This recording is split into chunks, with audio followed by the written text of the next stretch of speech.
દોસ્તો, તમે વ્યાજે પૈસા લીધેલા હોય અથવા બેંકોમાંથી તમે લોનો લીધેલી હોય અને હવે તમારાથી એ નથી ભરાતી અને તમે બહુ ટેન્શનમાં છો, તો તમે આ 10 કામ કરો તો તમે પણ આમાંથી બહાર નીકળી શકશો. પહેલું કામ તમે એ કરો કે તમારે લોકોને ટોટલ કેટલા પૈસા આપવાના છે, બેંકોમાં તમારે લોનો કેટલી ચાલુ છે, સામે તમારા ખર્ચાઓ કેટલા છે અને સામે તમારી આવક કેટલી છે.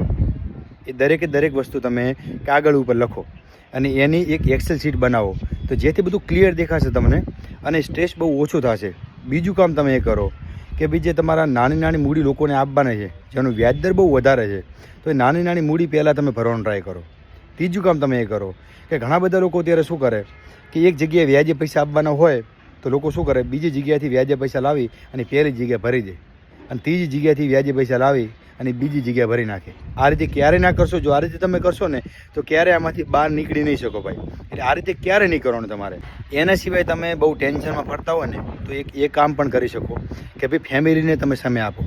ફેમિલી સાથે તમે જેટલા રહેશો, તમારા છોકરાઓ સાથે તમે જેટલા રહેશો, તમારા મા બાપ જોડે તમે જેટલો સમય વિતાવશો એટલું જ તમારું ટેન્શન હળવું થશે. અને આના સિવાય પણ ઘણા બધા કામ છે જે તમે કરશો તો આમાંથી બહાર નીકળી શકશો. એ હું ટોટલ કામ તમને મારા કેપ્શનમાં આપી દઈશ અને મારા કોમેન્ટ સેક્શનમાં આપી દઈશ. તમે વાંચી લેજો, તમે પણ આમાંથી બહાર નીકળી શકશો. અને આ રીતે જો મારા વિડીયો તમને કામ આવતા હોય તો મારા પેજને ફોલો કરી નાખજો.